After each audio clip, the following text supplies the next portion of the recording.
बड़ी उच्च कोटि की स्थिति प्रभु श्री हरि में थी। अमोघ संत श्री तुकाराम जी जिस समय भजन मार्ग में आगे बढ़े, अभ्यास चल रहा है भजन का, तो एक प्रबल इच्छा जागृत हुई, भगवान कब मिलेंगे। ये बहुत बड़ी स्थिति होती है जब किसी के हृदय में ये पीड़ा होने लगती है कि भगवान कब मिलेंगे। कोई विशाल हृदय ऐसा जिसके हृदय में एक बात आ गई, हाय मेरा आज का भी दिन गया, भगवान कब मिलेंगे। हाँ, तड़पन प्रकट हो जाना, क्या भगवान मुझ पर कृपा करेंगे। ये जितनी बातें हैं ये सच्चे भजन करने वालों के हृदय में आने लगती हैं। क्या भगवान मेरे भजन को देख रहे हैं? क्या वो मेरी ये लाज रखेंगे कि मुझ जैसे अधम को भी प्रभु मिल जाएंगे, मुझे भगवत साक्षात्कार हो जाएगा। अत्यंत अधीर हो गए, अत्यंत अधीर हो गए। क्या मेरा उद्धार हो पाएगा? क्या श्री हरि मुझ पर अनुग्रह करेंगे? क्या पांडुरंगा मुझे दर्शन देंगे? क्या पांडुरंगा ऐसे किसी महात्मा का दर्शन कराएंगे जिसको भगवत साक्षात्कार हो गया है? क्या भगवान मुझ पर संतुष्ट हैं? उनका चित्त ये बातें सोच सोच कर विकल होता कि ना भगवान का साक्षात्कार हुआ, ना ऐसे महात्मा का हमें साक्षात्कार हुआ जिनको भगवान मिल गए हैं। मेरी बुद्धि स्थिर कब होगी? मैं भगवान के रहस्य को कब जानूंगा?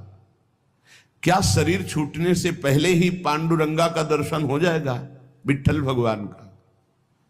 जब दर्शन होगा तो मैं उनके चरण पकड़ लूंगा, उनके चरणों में लूटूंगा, गदगद कंठ होकर रोने लगते। कहते ये कब होगा, ऐसा कब होगा?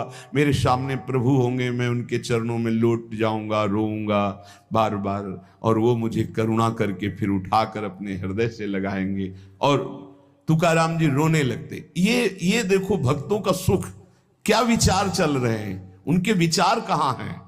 यही भजन की उन्नति है, जब विचार हमारे ऐसे चलने लगे। क्या मैं देख पाऊंगा कि चारों तरफ से प्रभु अपनी भुजाओं से मुझे आवेष्टित करके गले से लगाए हैं? कैसा रूप होगा मेरे प्रभु का, मुझे कैसी अपार शांति मिलेगी, मुझे कैसी तृप्ति मिलेगी। बस यही धुन चलने लगी श्री तुकाराम जी के। अब वो अपने मन ही मन ये सब भाव करते। एक दिन एक भाव बड़ा दृढ़ हो गया इन भावों में से कि मुझे ऐसे संत पुरुष का दर्शन मिले जिन्होंने भगवान का साक्षात्कार किया हो, जिसने प्रपंच का पूरा बही खाता ही उड़ा दिया हो, कोई प्रपंच नहीं, एकमात्र भगवान में लीन। क्या ऐसे संत मुझे मिलेंगे? तुकाराम जी के हृदय में प्रबल लालसा। जितने पद लिखे थे, पीछे आपने सुना था कि इंद्राणी जी में बहा दिए, लेकिन एक भी शब्द गीला नहीं हुआ। जेव कते विठ्ठल भगवान अपने पास उस वाणी को उठा लिए। तुकाराम जी ने कसम खाई, जिंदगी में कभी किसी के आगे हाथ नहीं फैलाऊंगा और किसी का प्रतिग्रह नहीं स्वीकार करूंगा। अगर स्वीकार करूं तो मुझे पाप लगे। शपथ है, मैं कभी किसी का प्रतिग्रह नहीं लूंगा। और घर जाना छोड़ दिया। एकांत में बैठकर विठ्ठल विठ्ठल। कुछ लोग निंदा करने लगे, धर्म का ज्ञान नहीं है, अपने धर्म का त्याग कर विठ्ठल विठ्ठल बोलते रहते। एकांतवास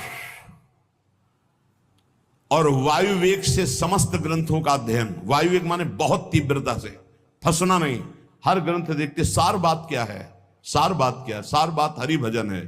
बस सब ग्रंथों को देखकर हरि भजन में राम कृष्ण हरि, जय जय राम कृष्ण हरि। कभी इसी का जप करते, कभी इसी का कीर्तन करते, कभी सुमिरन करते। हा पांडुरंगा, हा विश्वात्मा, ऐसे पुकार पड़ते तुकाराम जी। कभी कभी कहते हैं कौन बतावे मेरा पांडुरंगा कैसे मिलेगा, कहां मिलेगा, कैसे दर्शन होंगे। तुकाराम जी के प्राणों में उथल पुथल हो रहा था।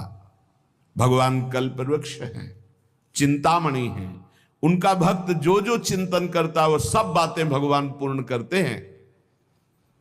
ये अनुभवी भक्तों को अनुभव है कि भगवान चिंतामणि जो जो चिंतन किया वो भक्तों को प्रदान किया। उपासना उसी की सार्थक होती है जिसको सदगुरु मोहर लगा देता है। तुकाराम जी को विश्वास था कि मैं जिस रास्ते पर चल रहा हूं बिल्कुल ठीक रास्ता है, जो मैं जप रहा हूं रामकृष्ण हरि ये परम महामहिम है। पर अगर यही मुझे सदगुरु मोहर लगा देते कि तुम्हारा मार्ग सही है, तुम जो जप रहे हो ये ठीक जप रहे हो, तो निश्चय मेरा चित्त आनंद से युक्त होकर इस मार्ग में दौड़ पड़ता। लेकिन बार बार मेरा चित्त लड़खड़ाता है कि मैंने गुरुदेव का वर्ण नहीं किया।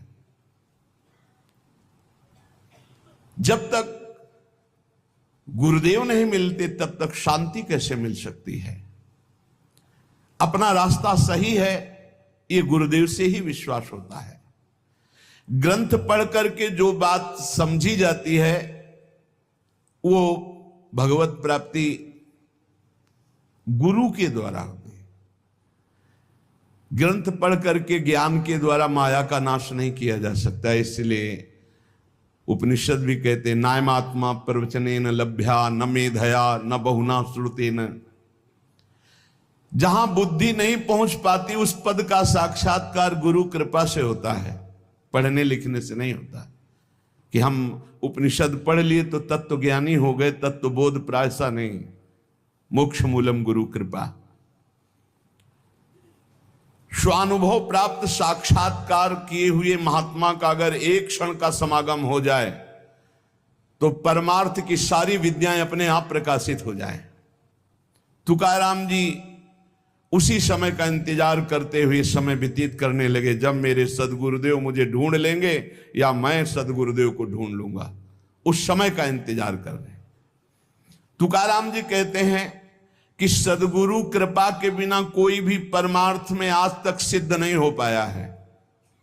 बिना गुरु चरण कृपा के, बिना रज के ये तमोगुण का नाश, अहंकार का नाश नहीं होता, निर्मल ज्ञान उदय नहीं होता।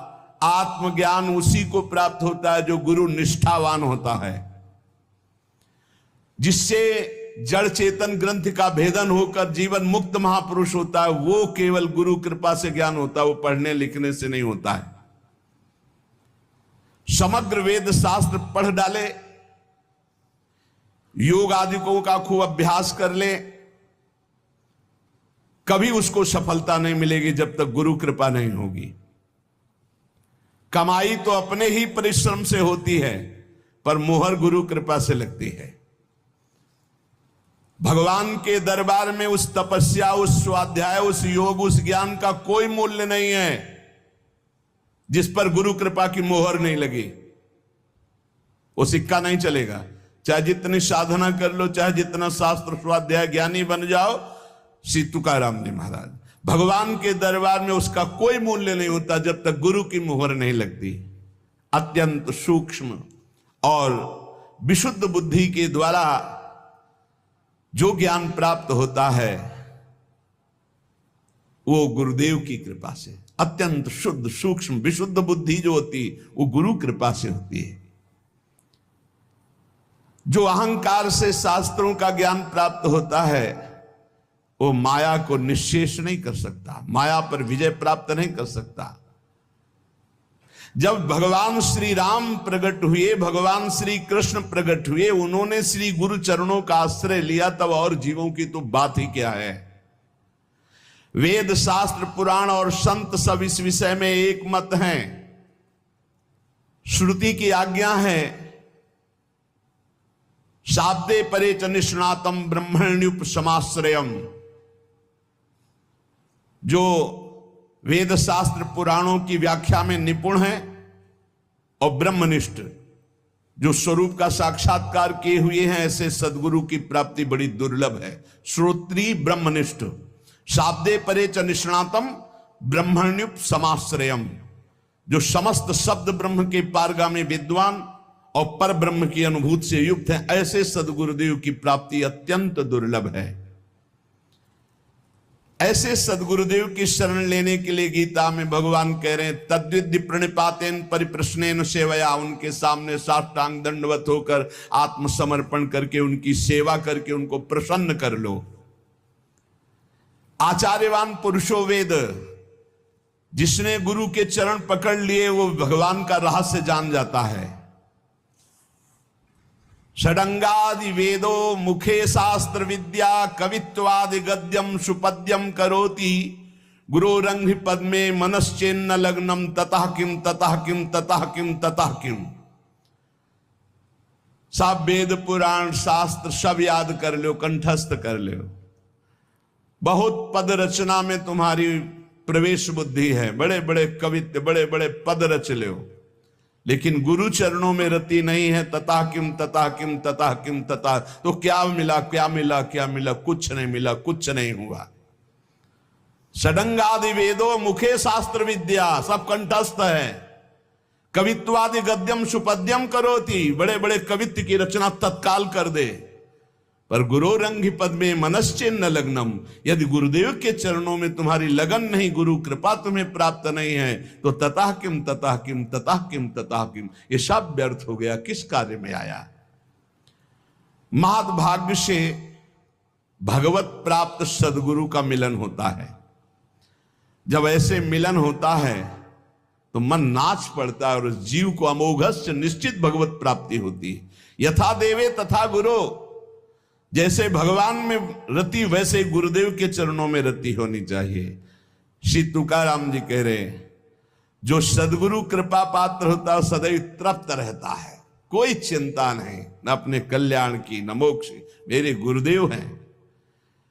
ऐसे अधिकारी पर गुरुदेव की विशेष कृपा बरसती, जो गुरुदेव को आराध्य देव के समान मानकर पूर्ण शरणागति से तृप्त हो चुके हैं। अब क्या परवाह, जहां गुरुदेव जाएंगे वहां मुझे जाना है।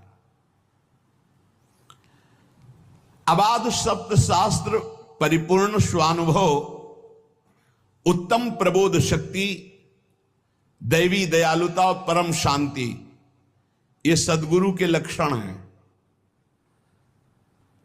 शास्त्रों का संपूर्ण अबाध ज्ञान, स्वानुभव पूर्ण, उसका जो ज्ञान का है वो अनुभव किए हुए है।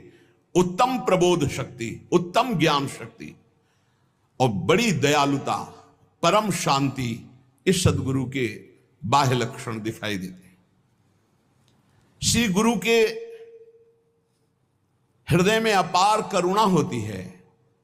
वो महान पतित से पतित को भी गले लगाकर परमात्मा स्वरूप कर देते हैं गुरुदेव।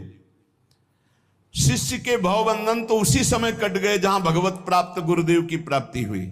साधना तो केवल जीने के लिए है, काम तो उनका शरणागति से ही हो गया, गुरुदेव की कृपा से।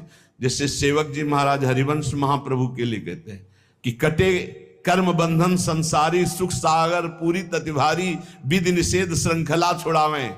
ऐसे गुरुदेव हैं हितजू, जो इनकी शरण में आ गए, समस्त आवागमन में फंसाने वाले कर्म बंधनों को छिन्न भिन्न कर दिया, विधि निषेध का त्याग करवाकर प्रेम में डुबो दिया। गुरुदेव बड़े दयालु होते, जो भगवत प्राप्त गुरुदेव हैं। खास बात तुकाराम जी आगे सुनिएगा, इस बात की बड़ी उपेक्षा करते हैं कि जो भगवत प्राप्त नहीं है, भगवत प्राप्ति नहीं करना चाहता, ऐसे को मैं देखना भी नहीं चाहता, कोई भी हो। शिष्य के भवबंधन उसी समय कट जाते हैं जब ऐसे सिद्ध सदगुरुदेव की शरणागति मिलती है। अहंकार की छावनी उठा दी तो भगवत साक्षात्कार हो गया। अहंकार की छावनी ऐसी पड़ी हुई से गुरुदेव ही हटा सकते हैं। जो ब्रह्मानंद में भगवदानंद में सदा मस्त रहते हैं, ऐसे गुरुदेव का आश्रय प्राप्त करना बड़ा दुर्लभ है। मात संगस्तु दुर्लभ हो, अगर प्राप्त हो जाए तो निर्वाह करना बड़ा कठिन, अगम्य हो। अगर निर्वाह कर ले गए तो अमोघस्य निश्चित भगवत प्राप्ति। गुरु प्रसाद के बिना आज तक इतिहास साक्षी है, कोई संत अध्यात्म की ऊंचाई पर नहीं चढ़ा है।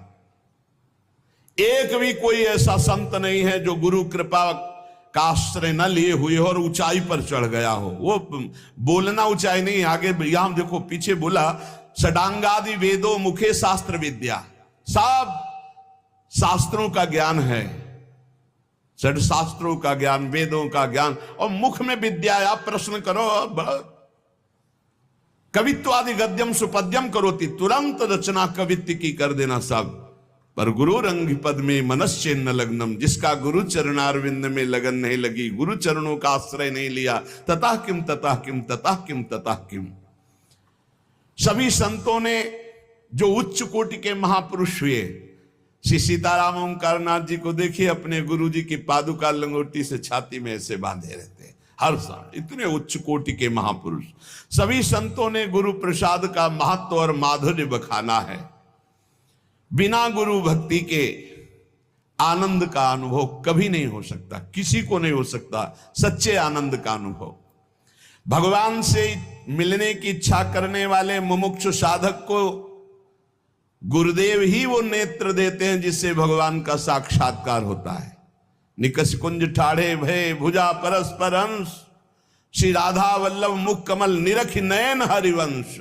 वो हरिवंश नेत्र होते हैं जिनसे प्रियालाल का वो वही देते हैं।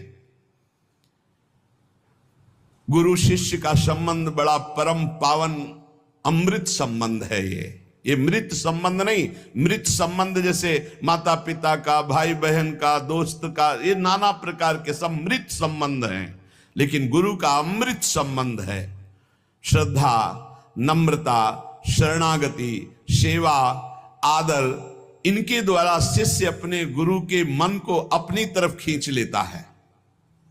श्रद्धा, नम्रता, शरणागति, सेवा, आदर, भाव, इनके द्वारा शिष्य गुरु के मन को अपनी तरफ आकर्षित करता है। और जे भी गुरु का मन आकर्षित शिष्य की तरफ हुआ कि आध्यात्मिक उन्नति उसकी प्रारंभ हो जाती है गुरु कृपा कटाक्ष से। विशेष ध्यान रखने की बात यहां तुकाराम जी कह रहे हैं कि ये गुरु शिष्य का नाता सांसारिक नाता नहीं है, ये भागवतिक संबंध है, ये प्रेम नाता है। यहां प्रचंड अध्यात्म शक्ति संपन्न महात्मा को गुरु माना गया है, प्रचंड अध्यात्म शक्ति संपन्न, स्वानुभूति ज्ञान की चरम सीमा में पहुंचा हुआ। स्वानुभूति ग्रंथों से नहीं प्राप्त होती, पृथ्वी का पर्यटन कर डालो, बहुत ध्यान से सुनना सी तुकाराम जी की वाणी। ये स्वानुभूति ग्रंथों से नहीं प्राप्त होती। पूरी पृथ्वी की परिक्रमा कर डालो, सारी भूमि को चरणों से नाप डालो, हिमालय, काकेशय, आल्पस, इन बड़े बड़े पर्वतों को लांघ जाओ, समुद्र की गहराई ले लो, तिब्बत देश देख लो, एक एक जंगल छान डालो, स्वानुभव यथार्थ धर्म के रहस्य को छान डालो, पर बिना गुरु कृपा के त्रिकाल में तुम माया मुक्त नहीं हो सकते। ये असंभव कार्य भले संभव कर लो, लेकिन बिना गुरु कृपा के तुम माया मुक्त नहीं हो सकते। इसलिए जब किसी पर भगवान की कृपा का उदय होता है तो गुरु के लिए तड़पने लगता है कि मुझे ऐसे भगवत साक्षात्कार किए हुए सदगुरु मिले। सर्वांतःकरण से श्री गुरुदेव की शरण जिसने ली, ऐसा समझ लो कि परब्रह्म की साक्षात प्राप्ति हो गई। गुरु साक्षात परब्रह्म तस्मै श्री गुरुवे नमः। बस जरूरत है ऐसे गुरुदेव के बच्चा बन जाने की। जैसे बालक अबोध होता है तो मां को चिंता होती है कि कब दूध पिलाना है, कब उसको भोजन पवाना है। बालक थोड़ा विवेकी हो गया, अब उसको चिल्लाना पड़ेगा कि मुझे भोजन दो, भूख लगी है। बोले अबोध बच्चा की तरह बन जाओ, गुरु अपने आप देने लगेंगे, अब इसको क्या देना है, अब इसको क्या देना है। बालक अनन्य भाव से जैसे मां के अधीन रहता है, ऐसे शिष्य को गुरु के अधीन रहना चाहिए। तुम धन्य हो जाओगे। तुकाराम जी कहते हैं मेरी बात मान लो। ऐसे परम प्रेम और आदर के साथ जो श्री सदगुरुदेव भगवान की शरण होता है तो सच्चिदानंद भगवान प्रसन्न होकर पराभक्ति और अध्यात्म का अलौकिक खजाना उस शिष्य के हृदय में खोल देते हैं। तुकाराम जी कह रहे हैं कि मैं ऊपर ऊपर बनावटी गुरुओं से प्रेम नहीं करता। अब जो बोल रहे हैं वो बहुत कड़ुआ औषधि है। मैं सबसे प्रार्थना करता हूं कि गुरु बनाने में जल्दीबाजी मत कीजिएगा। तुकाराम जी कह रहे, सच्चे हीरे की खोज कीजिएगा और उन्हीं को गुरु मानिएगा। आगे वर्णन कर रहे हैं, बहुतों की मैंने परीक्षा ली है, कसौटी करके देखा है, और जहां देखा कि यहां असली हीरा नहीं कांच है, तो दूर से प्रणाम करके बस भाग पड़ा। किसी की निंदा नहीं की, पर किसी के हाथ नहीं आया। बहुत बहुत ही मंगलमय उपदेश है। तुकाराम जी यहां कह रहे हैं कि गुरु बनाने में जल्दीबाजी मत कीजिए। ये भागवतिक संबंध कोई संसारिक मृत संबंध नहीं है। मैंने बहुतों को अपनी कसौटी पर कस के देखा, जब देखा कि वो कांच है, हीरा नहीं है, तो दूर से प्रणाम करके भाग पड़ा। कभी निंदा नहीं की, पर कभी हाथ नहीं आया। मैंने देखा है ब्रह्म ज्ञान की कोरी कोरी बातें करते हुए, लेकिन लक्षण एक भी ब्रह्म ज्ञानी का नहीं। मैंने देखा है हाथ पसार कर उन्हें धन के लिए याचना करते हुए, लेकिन गुरु ऐसे नहीं होते। निरे कोणा पासिम हो एक रज तरी द्यारे मज दुर्बलांशी। जिसके पास निर्मल ब्रह्म ज्ञान होता है, ब्रह्मबोध हो जाता है, उन्हें सोचती न कांक्षती, कभी वो कोई शोक नहीं, कोई चाह नहीं। मैंने हाथ पसार कर जब मांगते देखा तो भाग पड़ा। नहीं, ये वस्तु नहीं है। ज्ञान की बातें करते हैं, बाद में पैसा का नंबर देते हैं। इसका मतलब अभी ब्रह्मबोध नहीं, अभी ज्ञान नहीं है। बड़ी दीनता से मैं तुम्हें ये पुकार करके कह रहा हूं कि ये गुरु शिष्य का संबंध बहुत महान संबंध होता है।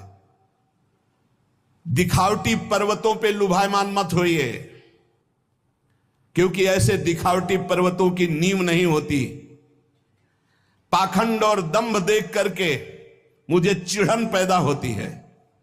तुकाराम जी की वाणी है, पाखंड और दंभ को देखकर तुकाराम जी कहते हैं मुझे चिढ़ लगती है। मैं उन पाखंडी दंभी गुरुओं को कभी संत नहीं मानता और फटकार लगाता हूं, सिद्ध संत है।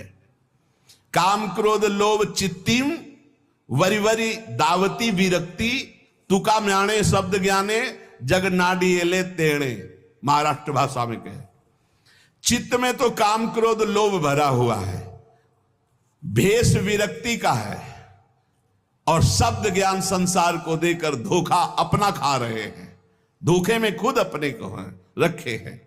इसलिए डोई वाडवुनी केस भूते आणती अंगास तरीते नौहाती संत जन तेथे नाही आत्मखुण।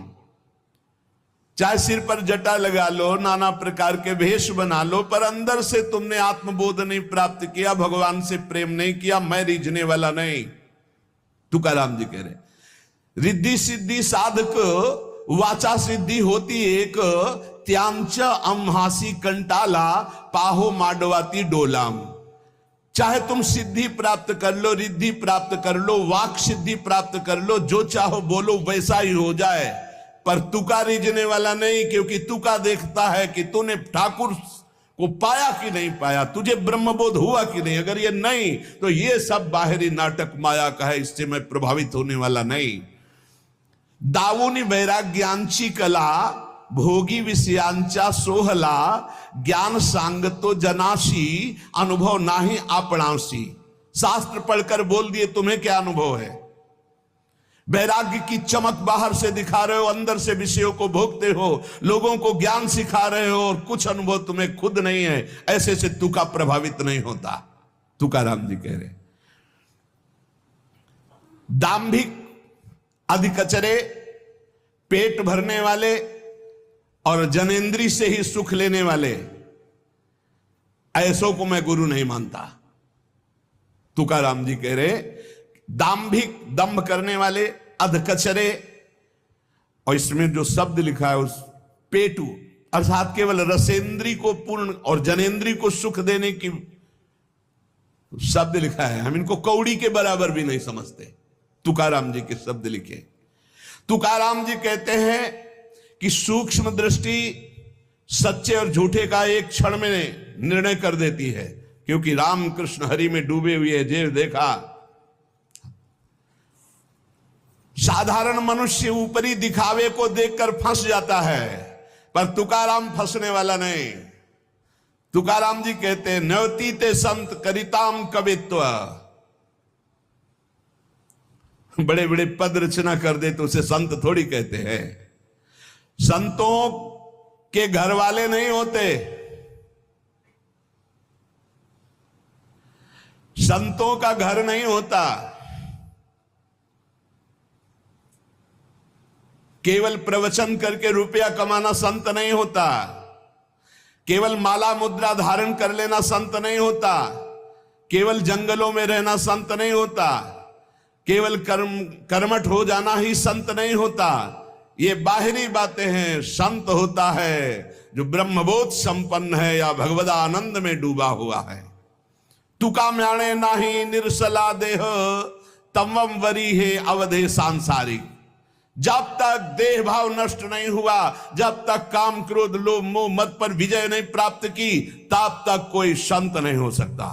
तुकाराम जी कहे, तुकाराम जी अपने मुख से उसे संत नहीं कह सकते।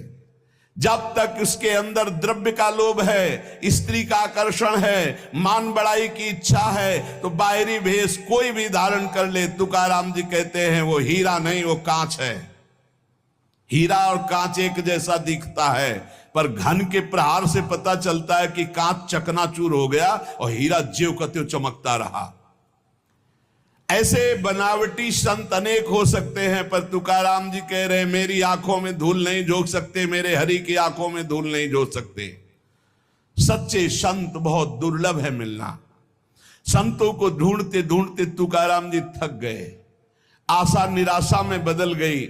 उनके मुख से उद्गार निकला,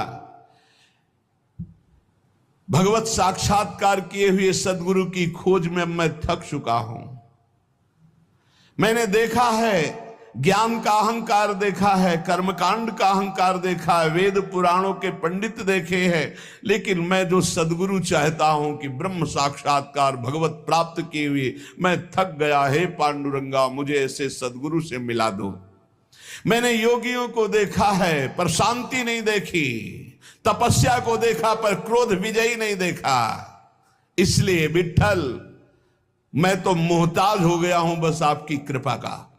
आप कोई मुझे ऐसे संत मिलाओ जो भगवत प्राप्त हो। बस तुम्हारे चरणों का ही भरोसा है कि सदगुरु के बिना परम लाभ नहीं मिलता। तो मेरे जीवन में मोहर लगे सदगुरु की, आप ही मुझे सदगुरु प्रदान करो।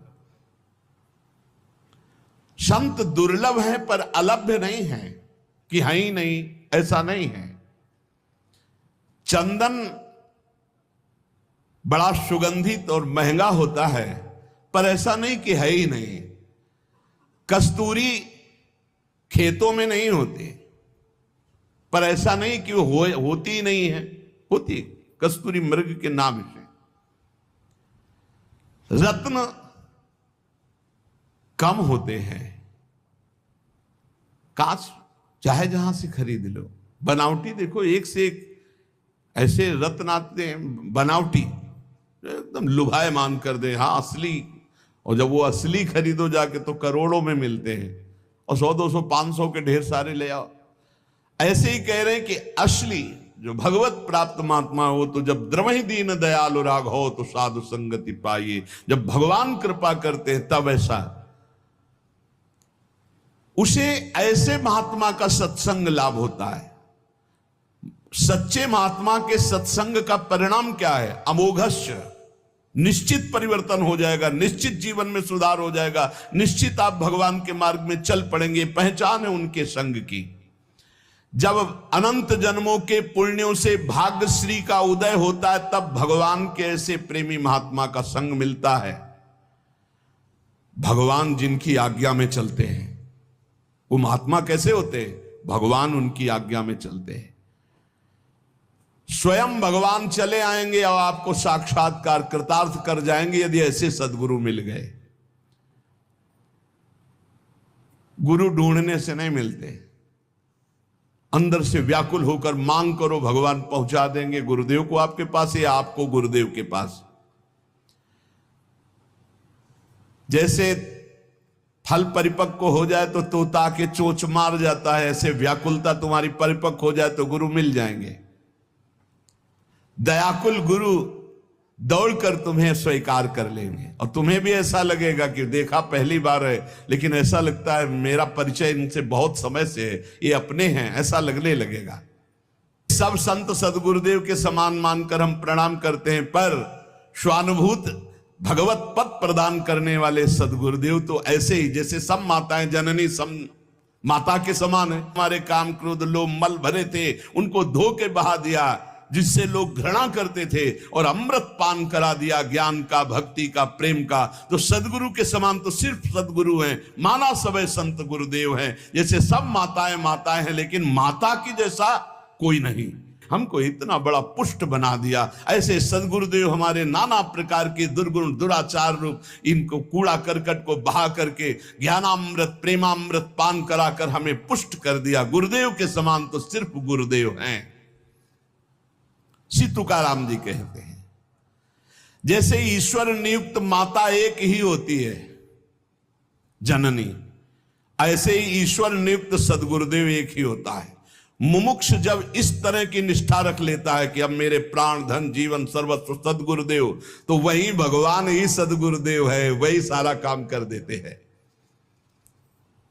शिशु को दुग्ध पान करा के मां पुष्ट करती है, शिष्य को उपदेश पान कराकर गुरुदेव पुष्ट करते हैं। गुरुदेव ईश्वर है, ईश्वर ही गुरुदेव है।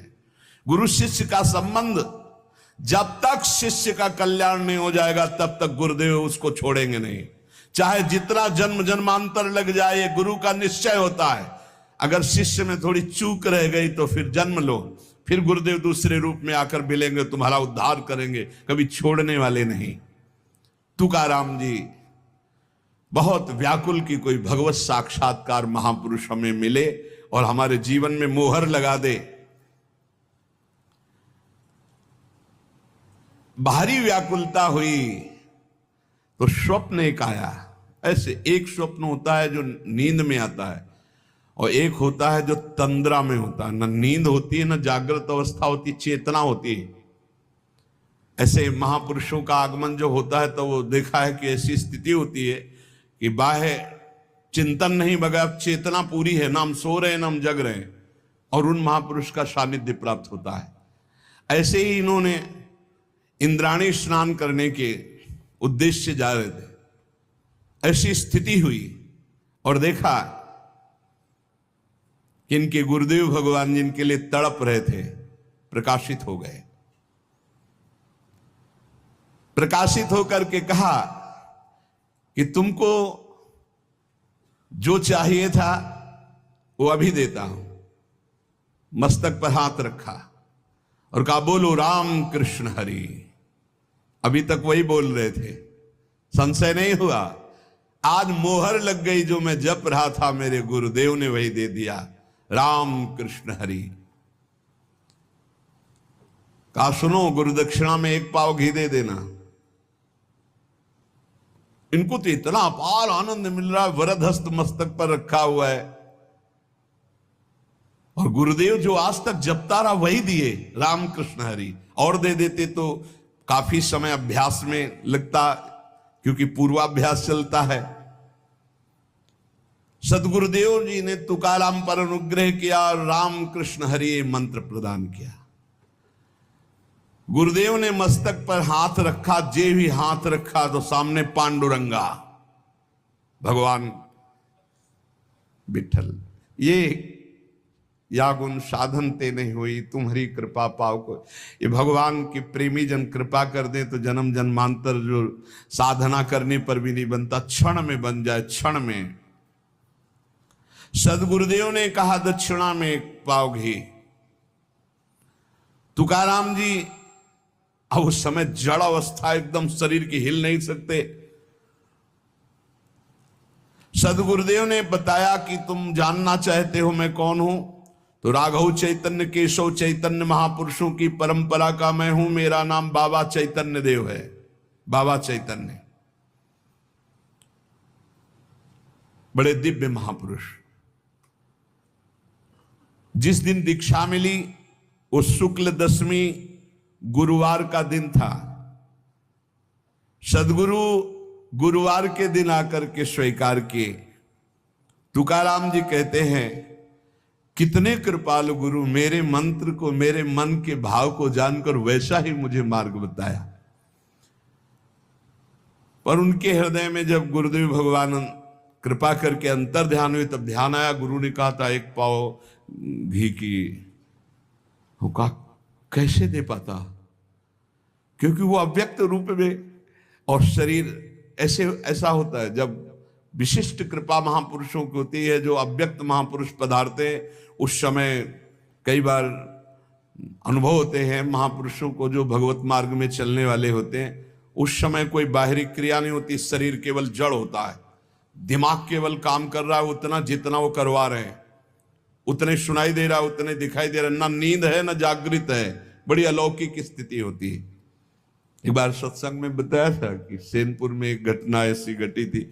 मध्याह्न में प्रसाद पा करके, जो प्रसाद में बस 24 घंटे में 2 रोटी और अरहर की दाल, 12 महीना, ना कोई सब्जी, ना कोई फल फ्रूट, मीठा दूध दही, कोई सवाल ही नहीं, जंगल।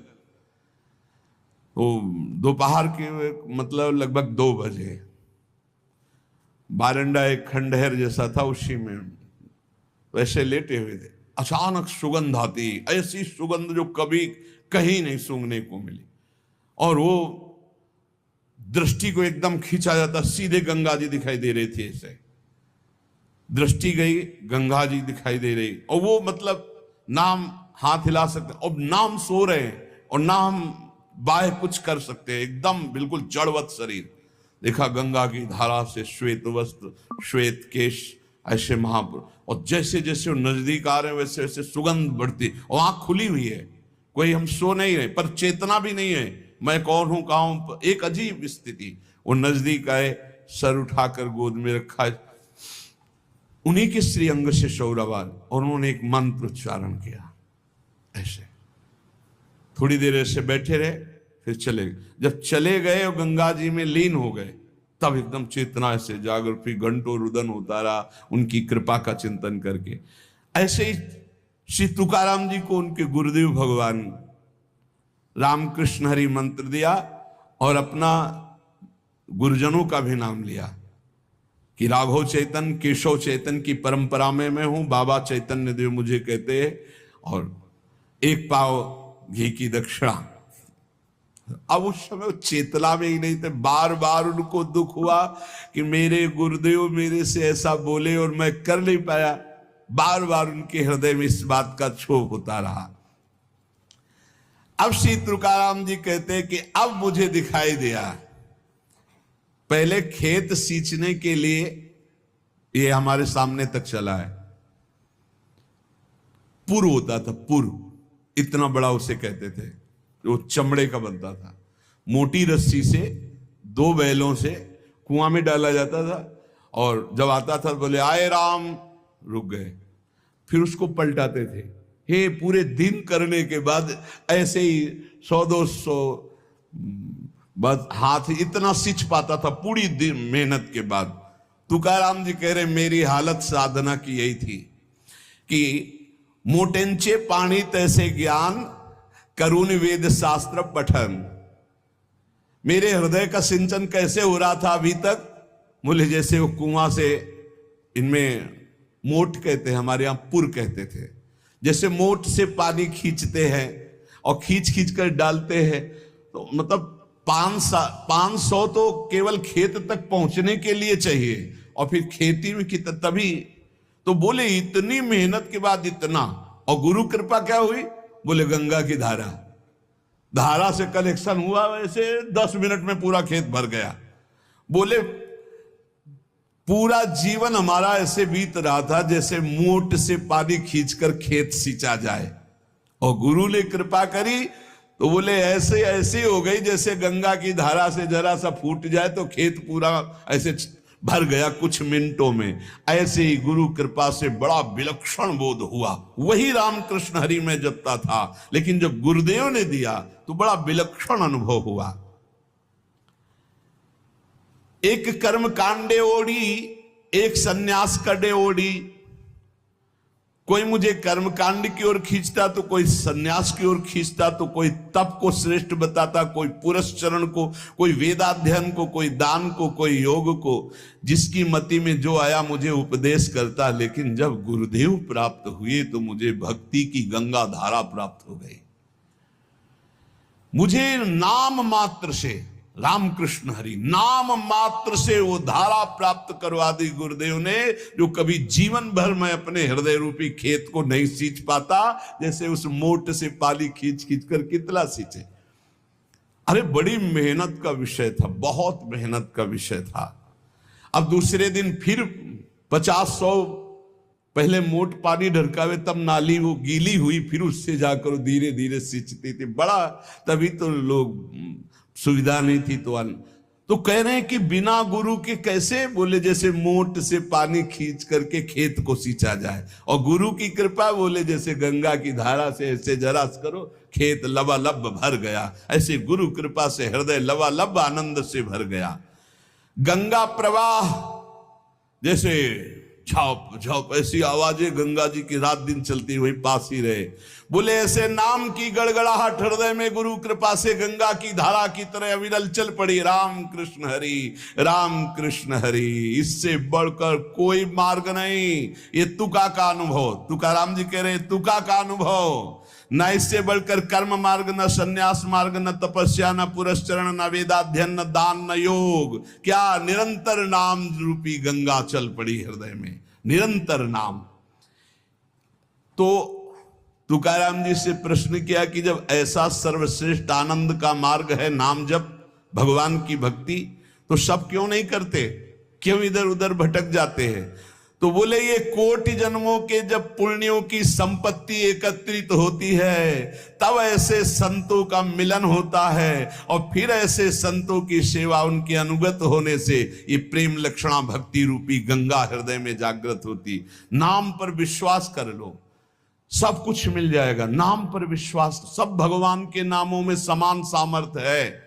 तुम्हें जो प्रिय लगे खूब नाम जप करो, लेकिन बात बनेगी जो गुरुदेव के मुख से निकला हुआ नाम मिला है।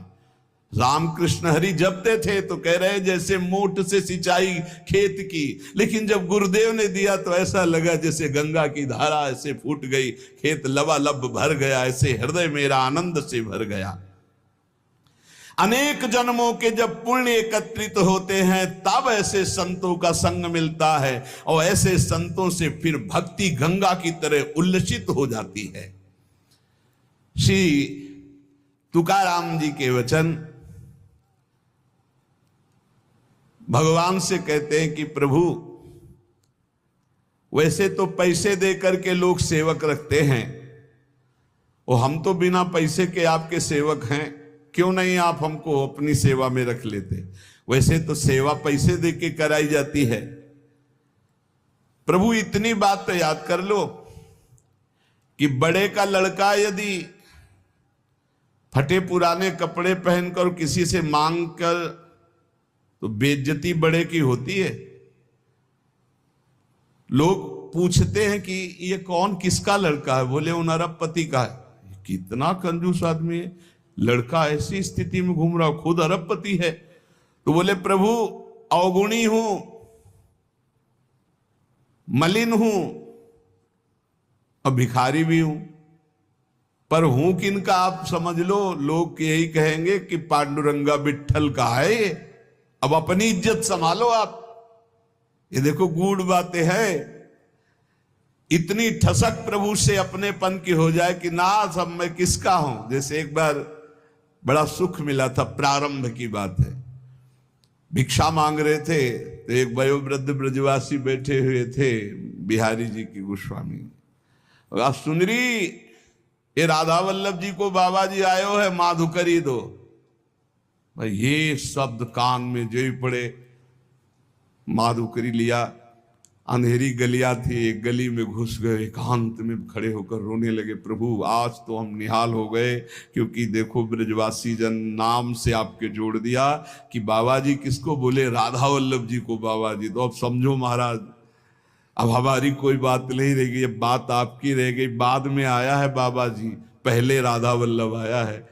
किसको बाबा जी बोले, राधा वल्लभ जी को बाबा जी आयो। महाराज हम तो निहाल हो गए, क्योंकि अब आपका नाम हमारे नाम के आगे चढ़ गया। कौन? अरे बोले वही राधा वल्लभी। अच्छा पहले आप आओगे सरकार। वैसे ही कह रहे श्री तुकाराम जी कि बड़ा का लड़का यदि दीन दुखी होकर के मांगता दिखाई दे तो लोग पूछते हैं किसका लड़का? बोले अमुक का लड़का। तो हे पांडुरंगा, मलिन हूं, अवगुणी हूं, पर आपका हूं। अब आप अपनी तरफ देखना, आपको तो अपनी इज्जत बचाने के लिए मुझे स्वीकार करना ही है, मेरा पालन करना ही है। क्या? मेरे हृदय को निर्मल करके अपनी प्रेम लक्षणा भक्ति प्रकाशित कर दो। श्री तुकाराम जी कहते हैं, जब उपासक प्राणी मात्र में अपने भगवान की भावना करता है और सबको सुख पहुंचाने की, सुख देवे को चाव चित सब सोहित निष्काम, उसी समय उसके हृदय में भगवत प्राप्ति की लालसा जागृत होती है। ध्यान रखना, सबको सुख देने की भावना, सब में भगवत भावना, तो इस भावना के बल से उसके हृदय में भावना जागृत हो जाती है कि मैं भावना तो कर रहा हूं कि सब में प्रभु हैं, लेकिन वो प्रभु कभी मेरे नेत्र गोचर तो हुए नहीं, मैंने देखा तो कब देखूंगा, कब व्याकुलता ऐसी आएगी। जो हर आचरण संतों को साक्षी करके करता है वो बहुत जल्दी भगवत प्राप्त हो जाता है।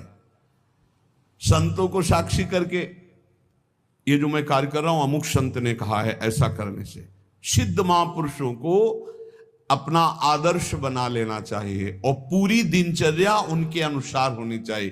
कोई भी चेष्टा मनमानी नहीं होनी चाहिए। अगर आपसे पूछा जाए कि आप ये क्यों कर रहे हो, तो आपका उत्तर होना चाहिए कि अमुक जगह अमुक संत ने ये बात कही थी इसलिए मैं कर रहा हूं। संत को साक्षी बना करके ही हमारी संपूर्ण दिनचर्या, हमारे गुरु ने ऐसा हमको कहा है कि आप ऐसे कीजिए, ऐसे कीजिए, ऐसे कीजिए। एक ने पूछा था कि आपके गुरुजी तो सफेद भी पहनते हैं और आप बराबर 12 महीना पीला ही क्यों उड़ते हैं? उनका गुरुजी ने हमको ये सफेद की आज्ञा नहीं करी थी। हमें जिस दिन विरक्त वेश दिया था यही दिया था, नीचे मार्किन ऊपर पीला, आजीवन उसी का पालन कर रहे हैं। हमें जैसा आदेश किया है हम वैसे ही चलेंगे। कोई भी आचरण ऐसा नहीं होना चाहिए साधक के जीवन में जो संत उपदिष्ट ना हो। वो शास्त्र में हो, वो संत में हो, तभी बात। श्री तुकाराम जी कह रहे हैं, नामदेव, ज्ञानेश्वर, कबीर, एकनाथ, ऐसे महापुरुषों के वचनों का अनुसरण होना चाहिए। एके घाई खेलताम न पड़सी डाई, दुचाले ने ढकसिल भाई रे, त्रिगुणांचे फेरी तू थोर कष्टी होसी, या चौघांची तरधर साई रे। अगर एक भाव से खेलोगे तो ये माया दांव में तुम्हें फंसा नहीं पाएगी। एक भाव संतों के आदेश से आपका खाना पीना, उठना बैठना, चलना, क्रियाकर्म सब शास्त्र सम्मत, संत सम्मत होना चाहिए। और दुविधा से खेलोगे तो ठगी बहुत जोर की माया की तुम्हें ठग लेगी। अब वो कह रहे हैं, वो अब संत हैं, वो अपने अनुसार कह रहे हैं, हमको अपने अनुसार चलना है। तो बोले फंस जाओगे, अपने अनुसार चलोगे फंस जाओगे, माया फंसा लेगी।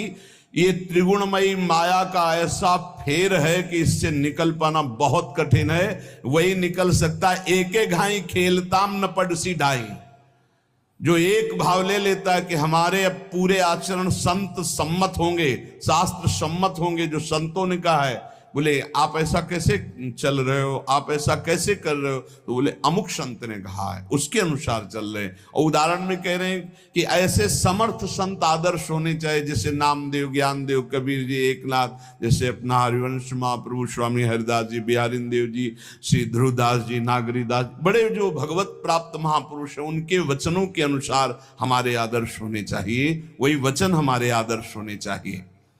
तुकाराम जी कह रहे हैं कि जिनके मार्ग पर चलने से अटल विश्वास, गहरा प्रेम प्राप्त होता है, उन महापुरुषों के वचनों की कभी अवहेलना नहीं करनी चाहिए। हमने साधु संतों की सेवा की, भक्तों के चरित्र पढ़े, मेरे ऊपर बहुत बड़ा प्रभाव पड़ा है संत सेवा का और भक्तों के चरित्र का। तुकाराम जी कह रहे हैं मेरे सिद्धांत दृढ़ हो गए जब भक्तों के चरित्र पढ़े, मुझे हरि से प्रेम होने लगा, मेरी विचार स्थिति बदल गई जब भक्तों के चरित्र पढ़े, मेरी जीवन की पद्धति निश्चित हो गई कि मुझे विठ्ठल को ही प्राप्त करना है। ये केवल भक्त चरित्र और संत सेवन से, भक्तों की कथा श्रवण से, भक्तों के मुख से सत्संग सुनने से मेरा भक्ति बल बढ़ा और विठ्ठल में निर्मल और निश्चल प्रेम हो रहा है। संतों का सहारा बहुत बड़ा सहारा है।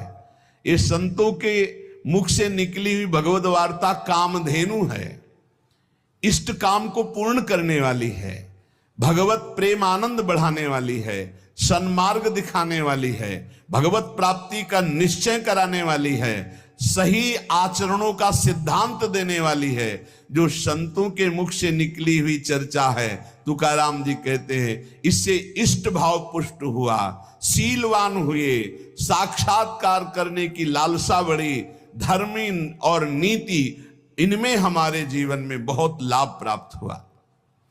हरि जनांची कोणाना घडावी निंदा, साहत गोविंदा ना ही त्यांचे। कभी किसी भक्त की निंदा न करना। नहीं, गोविंद अपनी निंदा सह सकते हैं, भक्त निंदा कभी नहीं सह सकते। हरिजनांची कोणाना घडावी निंदा, हरिजनों की कभी निंदा मत कर देना। भगवान की निंदा कर दोगे वो सह जाएंगे, लेकिन भक्त निंदा करोगे तो गोविंद का इतना कोमल हृदय है कि वो भक्त निंदा नहीं सह पाते। भक्त निंदा करने वाले को वे चाहे जितना छल छद्म करना पड़े उसको नष्ट कर देते हैं। और उनके लिए क्या है, कोई भी उनके लिए तो बड़ा है नहीं। आप देख लो दुर्वासा से बड़ा तपस्वी कौन होगा जो अम्बरीश जी की अवहेलना करना चाहा तो फिर त्रिभुवन में भागना ही पड़ा।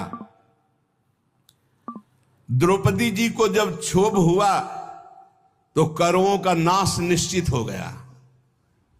पांडवों से वैर करने वाला कुल सहित नष्ट हो गया। पांडवों के प्रति थोड़ा बलराम जी का प्रेम कम था, दुर्योधन के प्रति अधिक था, तो भगवान ने परिक्रमा में भेज दिया, चलो तीर्थयाटन करो भारत की, और युद्ध में शांत करवा दिया। करो पांडुपुत्रों की हत्या करने वाले अश्वत्थामा के मस्तक को बेच कर मणि निकालकर आज भी दुर्गंध युक्त भटक रहा है। इसलिए तुकाराम जी कह रहे हैं भक्तों की निंदा मत करना, जल्दी करो, आर्त भाव से पुकारो, भगवान को पधारने के लिए हृदय तैयार करो। भक्त निंदा न करना, ना भक्त निंदा सुनना। उठते बैठते भगवान को पुकारो, बहुत जल्दी भगवान मिल जाएंगे। भगवान प्रेम को पहचानते हैं। देखो ना, सबरी भीलनी के बेर जूठे खाते हुए बखान रहे, वाह कितने सुंदर मीठे। देखो ना इनकी प्रेम भूख को। सुदामा के चावल तंदुल फांक रहे और कह रहे आह कितने सुंदर, कितना स्वादिष्ट है। भला बेर कहीं स्वादिष्ट होते? ऐसे स्वादिष्ट कि स्वयं भगवान बखान। भला चावल के टुकड़े कहीं स्वादिष्ट होते? विदुरानी के दिए हुए केले के छिलके खा रहे, वाह ये प्रेम के भूखे मेरे प्रभु हैं। प्रहलाद की कथा स्मरण करो, तुकाराम जी कहते हैं भक्त की आवाज को पूर्ण करने के लिए खंभा फाड़ करके नरसिंह रूप से प्रकट होकर उछल गए। दीन दुखी पीड़ित संसारियों के ये तरफदार हैं भगवान। जो भगवान को पुकारता है, भगवान को भजता है, उसके तरफदार है। माइया बिठो बाचा कैसा प्रेम भाव, मेरे विठ्ठल भगवान कैसे प्रेम भाव को पहचानते, तुकाराम जी कहते हैं। भगवान का भक्त कभी अपने को अकेला न समझे, वो अव्यक्त रूप से आगे और पीछे हर समय भक्त के रहते हैं। कोई उनका प्रहार आघात के द्वारा हानि पहुंचाना चाहे, उसको नष्ट कर देते हैं भगवान। भगवान अपने भक्त का सारा भार स्वयं ले लेते हैं, भगवान ही उसे सुरक्षित रखते हैं। भगवान के द्वारा सुरक्षित भक्त जन है, बाहर से नहीं दिखाई दे रहा कि अंग रक्षक है। तुकाराम जी कहते हैं इन बातों पर भक्त विश्वास करो और आंख खोल कर देखो, तुम्हारे आगे पीछे भगवान चल रहे हैं। भगवान जिसे अपनाते हैं तो पहले संसार की दृष्टि में उसकी निंदा करवाते हैं। तैयार हो जाओ, मत जलन पैदा करो। ये निंदा क्यों होती है? ऊंचाई पर चढ़ाने के लिए। भगवान अपनी ऊंचाई पर जब चढ़ाते हैं भक्ति की, तो ये निंदा ही है, अपमान ही है, तिरस्कार है, विपत्ति है। भगवान जिसे अपनाते हैं, तुकाराम जी कह रहे हैं, पहली दृष्टि में उसकी निंदा कराते हैं, फिर ऐसा जगत बंद है। इनका खेल इनसे क्यों पूछे कोई, क्यों करते हो ऐसा? अब आराम से बैठे समुद्र के किनारे पर्णकुटी में भजन कर रहे हैं माधवदास बाबा। इतना आनंद भजन में आ रहा कि भिक्षा मांगने भी नहीं गए। ठाकुर जी स्वयं अपने भोग की थाल ले जाते हैं, और वो कोई विक्षेप न पड़े भजन में, इसलिए दरवाजे की तरफ पीठ की हुई ऐसे भजन में बैठे। बाबा दंडोत, कुछ नहीं बोले। ये भोग की थाल जगन्नाथ जी ने भेजा है, आप पा लीजिए। तो इशारा कर दिया कि रख दीजिए, अभी भजन पूरा हो जाएगा तब पा लेंगे। और इशारा कर दिया कि बाद में ले जाना, हम धो के यहीं कुटिया के सामने रख देंगे। जब लोग देखा इतना सुंदर प्रसाद, सब प्रसाद पाया, मान धो करके समुद्र से ऐसे कुटिया पे रख दी। अब वहां मचा के भोग की थाल गायब हो गई। कौन गायब किया, कैसे? सबको पता है कि जब भोग लगता है तो भोग लगाने वाले जो निज अंग पार्षद होते हैं बाहर बैठते हैं, कोई घुसा है नहीं। कहां से किसी ने बताया कि माधवदास बाबा की कुटिया के सामने एक थाल, क्या वही भोग की थाल है? तब भाग के गए, देखा, बोले यही थाल। खूब डंडे से पिटाई की माधवदास बाबा। अब आप ये बताओ कि महाराज पहले सुंदर सुंदर भोग पवाते हैं और फिर डंडा चलवाते हैं, इनकी कैसी विचित्र लीला है। फिर किसी ने कहा कि आप ये तो विचार करो, ये तो यहां से जाते ही नहीं है, वहां कैसे पहुंच गए? तब पूछा कि तुम्हारे पास थाल कैसे आई? तो बोले हम, मुझे पता नहीं, कोई पीछे से बोला था कि भोग प्रसाद जगन्नाथ जी ने भेजा है, तो हमने पा लिया, पाके धो के। फिर उन क्षमा याद सुना की। अगली रात्रि में बहुत ठंडी से शरीर कांप रहा था, तो अपनी रजाई उड़ा दी। और आप ठंडी में ऐसे, जब पार्षदों ने सुबह मंगला में देखा तो ठाकुर जी की रजाई गायब, तो पता चला माधवदास बाबा उड़े। तब सबको पता चला कि वो तो सिद्ध महापुरुष स्वयं ठाकुर जी ने पहुंचाई भोग की थाल। तो ये काहे को करते रहते? इनकी मौज, इनके खेल है, इनके खेल है, उनके जन है, वो उनके। अब प्रेमी जन इस बात को समझ पाएंगे, संसारिक आदमी कैसे समझ पाए ये क्या खेल है? पहले माल चलाते फिर डंडा पर, तो इनका खेल है। अब अगर तैयार हो इस खेल में तो फिर आओ हरि चरणारविंद की तरफ। तुकाराम जी कहते हैं, ये जिसे अपनाते हैं तो वंदे होने पर भी संसार निंदे, उनकी निंदा करता है और पीछे जगत बंद बनाते हैं। इसलिए कसौटी पर कसने के लिए तैयार रहो। ऐसा वो क्यों बोला? क्योंकि हरि बुलवा रहे हैं। तो हरि क्यों बुलवा रहे हैं? तुम्हारा क्यों बोलने का अधिकार कैसे? तुम्हारा तन मन प्राण समर्पित है, तुम उनके सेवक हो, जैसे चाहे हो। वो चाहे सिंहासन पे बैठा है, चाहे रौंद दे चरणों से, उनके समर्पित हैं। अब क्या प्रश्न करना है? जोई जोई प्यारो करे सोई मोहि भाग। बोले वो प्यारो थोड़ी है। नहीं तो तुम्हारे चश्मा कहां गया? सर्वान वस्तुतया निरीक्ष परम स्वाराध्य बुद्धिर्मम, प्रवचन के लिए है ये क्रूरापि पापिनो न च सताम संभाष्य दृश्याश्च, ये सर्वान वस्तुतया निरीक्ष परम स्वाराध्य बुद्धिर्मम। कहां गया तुम्हारा ये चश्मा? सर्वाध्य बुद्धिर्मम, मेरे आराध्य देव है। वहां बोले चूक हो, हाँ यही चूक सुहालो। कोई निंदा अपमान करने वाला और नहीं। कौन है? मेरा ठाकुर मुस्कुरा के कि पहचान पाओ तो पहचान लो, और पहचान गए तो कह रहे जगत बंद। जिसकी निंदा वही जगत बंद है। अंगीकार जाचा केला नारायणे, निंदते ही तेणे वंद केले। जिसे भगवान श्री हरि अंगीकार करते, पहले विपत्ति अपमान तिरस्कार निंदा करवाते हैं। चाहिए तैयार हो जाओ भाई। जैसे आर्मी में नहीं तैयार करते हैं कि पानी से निकलना हो तो कैसे निकलोगे, रस्सी की इतनी ऊंचाई चढ़ना है, इतनी दौड़, इतनी लंबाई, इतना ये। ऐसे ही भगवत पार्षद पद है, निंदा अपमान तिरस्कार, इससे निकलना होगा। बोले हाँ तैयार, तो बोले चलो। तो कभी बढ़िया प्रशंसा मान सम्मान, तो कभी अपमान, कभी सुख, कभी दुख, कभी लाभ, कभी हानि। इतना परिपक्व पार्षद तब वो परम पद का अधिकारी होता है। नारायण ने जिनको अंगीकार किया, हरि ने जिनको अंगीकार किया, और जगत बंद हुई, पर उनकी निंदा हुई, उनका अपमान हुआ, उनकी पिटाई भी हुई। ये इतिहास साक्षी, इसलिए तैयार रहो ना। हरि का आश्रय लिए हो, मजबूत बनाए जाओगे। पक्का तैयार रहो। हरि पार्षद हर बात के लिए तैयार रहे कि हम राजी हैं उसी में जिसमें तेरी रजा है मालिक। अरे बचपन से ऐसे ऐसे जंगल, ऐसे ऐसी जगहें, ऐसे ऐसे रात्रि, सियार पास से बोल रहे हैं जो जिंदा खा जाए, उल्लू बोल रहे हैं, झप झप गंगा जी की धारा, और ऐसी आवाजें, सांप की फुसकार, और अंधेरे में कुछ दिखाई नहीं दे रहा, रात्रि पार करनी, न टार्च न बिजली न कुछ। वहां कौन है? हरि शरणम भगवान। आज तक कभी बीछी ने नहीं मारा, कभी सांप ने नहीं काटा, कभी किसी कीड़े ने नहीं काटा, कभी भूत प्रेत ने हमको कोई सताया नहीं, कभी कोई कहीं कुछ नहीं।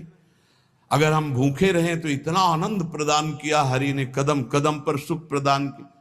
नहीं, डरना नहीं, भगवत मार्ग में डरना बनाया। अभय किस बात से? अगर तुम्हें चाहिए ना कि अभी तुम मर जाओ, तो हम जीना क्यों चाहें? तुम चाहते हो कि अभी तुम्हारी निंदा हो, तो हम प्रशंसा क्यों चाहेंगे मालिक?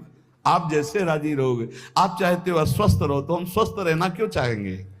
आपकी चाह के विपरीत कोई त्रिभुवन में कदम रख नहीं सकता। हमारी वाणी से आप ही बोलते हो, हमारे कदम आपके ही शक्ति से चलते हैं, हम आपकी ही दृष्टि से दिखाए देख रहे। हमारा अस्तित्व क्या है? हमारा तन मन प्राण सब कुछ आपका है। अब नाथ जैसा खेल खेलो। जैसे एक कपड़ा दे दिया, हम इसको पैर में बांध ले, हम सर में बांध ले, वो हमारी इच्छा। ऐसे हमने अपने जीवन को प्रभु को दे। अब चाहे पैरों से रौंदा दे, चाहे आप पुजवा दे, ये उनका खेल है। भक्त को चाहिए कि ये तैयारी कर ले। तुकाराम जी कहते हैं, अजामिल में कौन सा गुण रह गया था, पर भगवत प्राप्ति हुई। भिलनी कौन सी कुलवान और विद्वान थी, पर भगवान का दुलार प्राप्त हुआ, साक्षात्कार हुआ। चाहे जितना ब्रह्म हत्यारा राशि राशि के पाप हो, मेरे हरि की शरण में आ जाए तो महर्षि बन जाएगा, ब्रह्म ऋषि बन जाएगा। इसका उदाहरण वो देते हुए कहते हैं, भगवान जिसको अंगीकार कर लिए वही जगत में बंदनी है, वही प्रमाणित है। भगवत भक्ति के बिना जीना भी जीना क्या। इसलिए कुल का, जाति का, वर्ण का, रूप का, विद्या का, तपस्या का कोई न कोई अहंकार रहता है। इन अहंकारों का मर्दन करके भगवान निर्मल बना देते हैं। काहे को चिंता करते हो? चिंतन करो हरि का।